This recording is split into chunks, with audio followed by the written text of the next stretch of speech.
since everything is going so well and so amazing, and since we should just continue not saying anything and trusting these Congress people who say, trust me, I know more than you. I know what's going on behind the scenes.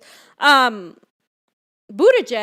everybody's favorite CIA bootlicker, was nominated for the transportation secretary. A surprise, I'm sure, to everybody. And of course, not one person that's a Bernie-crat or a real progressive is in the Joe Biden cabinet. And a lot of progressives were talking about that today. They were like really surprised. Like, I just can't believe Joe Biden is putting in all these people. I just can't believe that there's not a single Bernie-crat in the Biden administration. I mean, Bernie sacrificed his movement, right? In a way, to go because of Trump. Oh, Trump. No, the most dangerous president in modern American history, blah, blah, blah. So let me go support Joe Biden and let me go campaign for him. Let me go text Fiorella and all my supporters. Hey, do you have some money to give me so I can go campaign for Joe Biden? Do you know what that did to me? That got me so pissed off. Like, I spent 5 years fighting for this guy and he's going to campaign for Joe Biden. And now who does Joe Biden put in? He puts in the entire Obama administration, all these goons, as Pasta says. So praising cabinets as one of his first, Biden announces Pete Buttigieg as picked to lead the transportation department.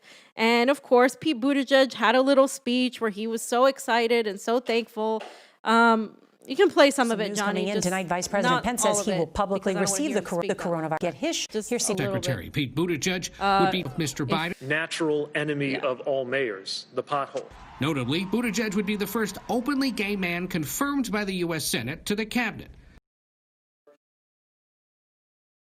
Yeah, there they go with the identity politics. Look, I want diversity just as much as the next person, but I don't lead with that. I don't want a warmonger woman of color to represent me. Thank you, literally, Avril Haines. Thank you, Neera Tanden.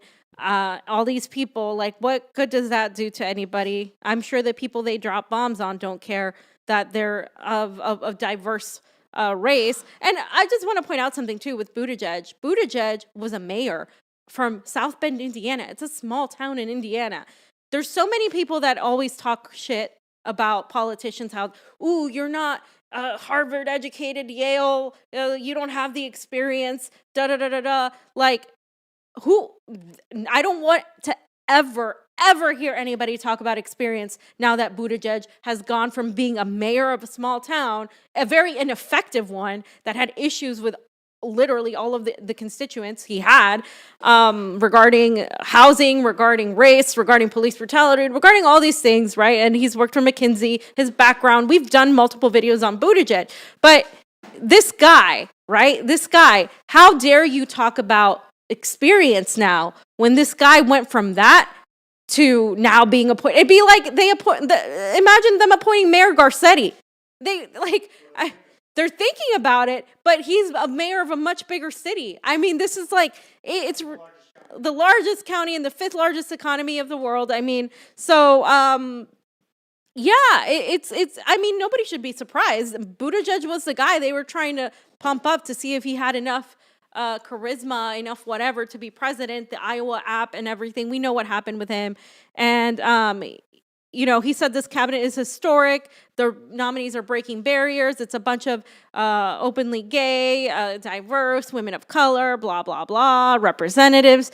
Nothing about policy, because if they talked about policy, they would out themselves. So they're not going to mention policy. They're just going to go on with the platitudes. And Buttigieg is 38 years old. And, that's relatively young for being in that position. And it's crazy. It's crazy to me that people expected anything different. This guy is perfect. He's literally the epitome of platitudes. He should be called he should be in a band called the Platitudes, because it's like, this is what he does. And it's perfect for the Biden administration that's going to restore the soul of America, right? Whatever that means.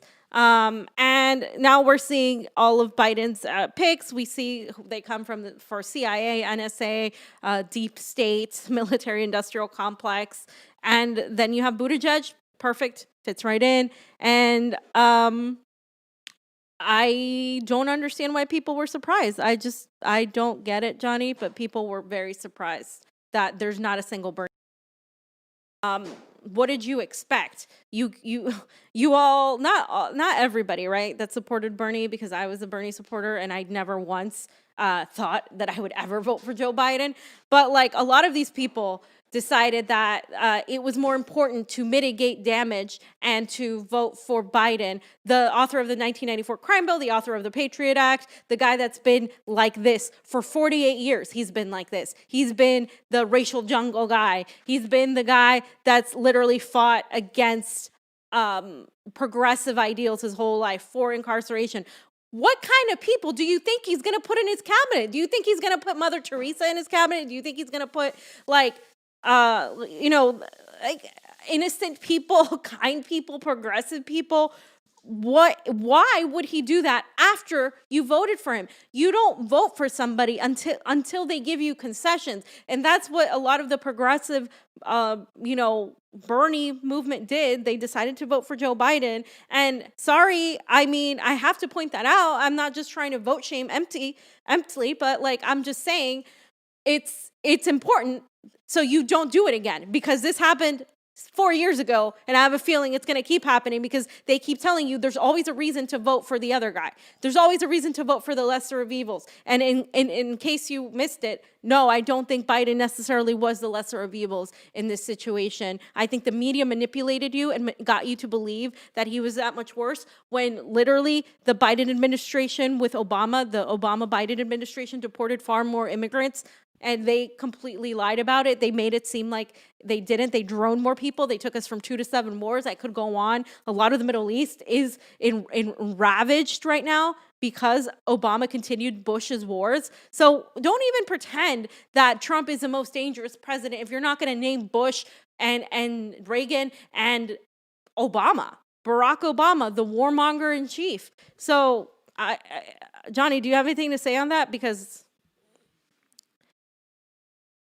it's just, to me, it's just people are surprised. Yeah, well, no, just that point that you made about, the fact that Buttigieg got put there, and Garcetti, he's terrible here. There's protests outside every day out his house now. Not only BLM in the morning, but now Trump supporters at night because he keeps shutting everything down, and they're still considering Garcetti for a place, but. It would make more sense to have Garcetti, who's the mayor of the largest county in the country, inside the fifth largest economy in the world. You know what I'm saying? But here we are, and identity politics rule in the Democratic Party. That's why you got to get out of the Democratic Party, because they don't care about policy. It's mostly about identity politics and, our values that unite us. And I hate hearing that shit. Our values unite us. As Americans, we know we all suffer. And, the American dream is still viable here in America. Blah, blah, blah. We will restore the soul of this nation. We will bring everything back to a new normal. I mean, they say the same exact shit all the time. One of these days, I'm just going to do a whole show pretending I'm a neoliberal. And we'll see how that goes, because I've been wanting to do that, kind of, just to scare somebody. Maybe next Halloween. I don't know.